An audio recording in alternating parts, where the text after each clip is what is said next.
Hafaday, I'm Amanda Shelton. This year, Guampedia published their book, Famalawan Guahan, Women in Guam History, a biography of 28 women who have left their mark on our island's history. Guam has a rich legacy of strong women leaders who have advanced business, academia, politics, and healthcare on our island.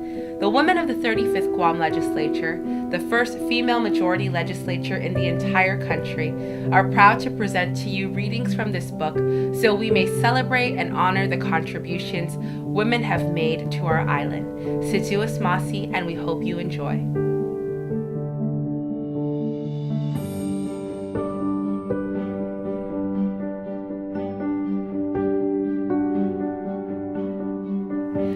Clotilde Dean Castro Gould, 1930 to 2002, was a beloved storyteller, educator, and advocate for Chamorro language and culture.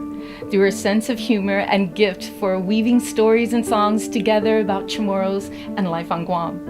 Gould was born in 1930 in Hagatna, the daughter of Juan Castro Castro, a tailor. Although she didn't grow up with her mother, her name was Antonia, and Gould heard she was an advocate midwife after World War II. Instead, Gould was raised by her paternal grandmother, her father, and youngest sister. Gould attributed her storytelling skills to her paternal grandmother. Her early childhood memories were filled with stories her grandmother told her and her siblings, especially at bedtime, tales from Spanish era, always ending in a moral or lesson to be learned. A motivated and bright student, Gould, like many other children on Guam at that time, had her education interrupted by the Japanese occupation and World War II in the early 1940s. Toward the end of the war, Gould and her family were sent to the concentration camp in Menengan Valley, Jonya, where they stayed until the island was liberated by the United States. It was during their time in the camp that the family experienced the most hardship, under the constant guard by the Japanese soldier and with little food and shelter against the weather. She graduated from George Washington High School in 1951 and received a full scholarship to Barrett College in the Sacred Heart in Lake Forest, Illinois, a rarity in those days. She attended Barrett College from 1951 to 1957. Upon her return to Guam in 1954, Gould became an educator, although she already been working since 1949 as an elementary school teacher. She taught high school from 1954 to 1958. She took a job with the Department of Education as a language arts consultant. With her proficiency in Chamorro, she promoted Chamorro language for DOE and developed a series of children's texts to teach the language, including Inidzu Zanin Manha, the ripe coconuts and the young coconuts, I un penedera Zani Jes Nababwi, the hen and the 10 pigs, and Si Patas Nanga, Patas the duck, all published in 1973. When the government of Guam enacted the Chamorro language and culture program with federal funding, Gould became the project director.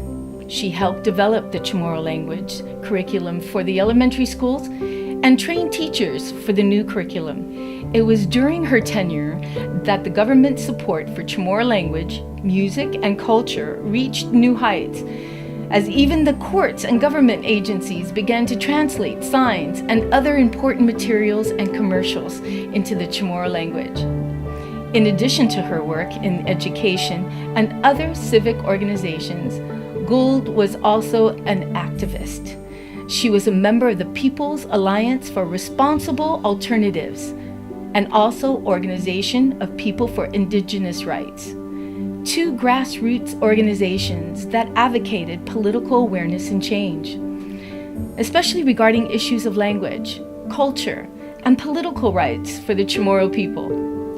Taking up her guitar, Gould would make up songs, use the instruments of special effects to enhance her stories. Because of her skill, in 1985, Gould represented Guam as a storyteller in the 5th Festival of the Pacific Arts and Culture, FESPAC, in Townsville, Australia, sharing stories of Guam and Chamorro history. Gould also used her love for music to perpetuate the traditional Chamorro song form known as Kantan Chamarita, a one-octave chant that consists of 4 lines that rhyme in the 2nd and 4th lines. Her songs evocative of Chamorro life, memories, and love were extremely popular. Clotilde Gould passed away in 2002, but left a legacy of service few people have been able to emulate.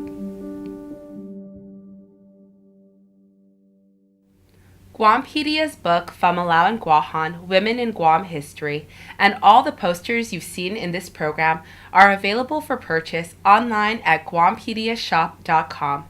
By sharing the story of their lives, we are writing the story of women back into Guam history.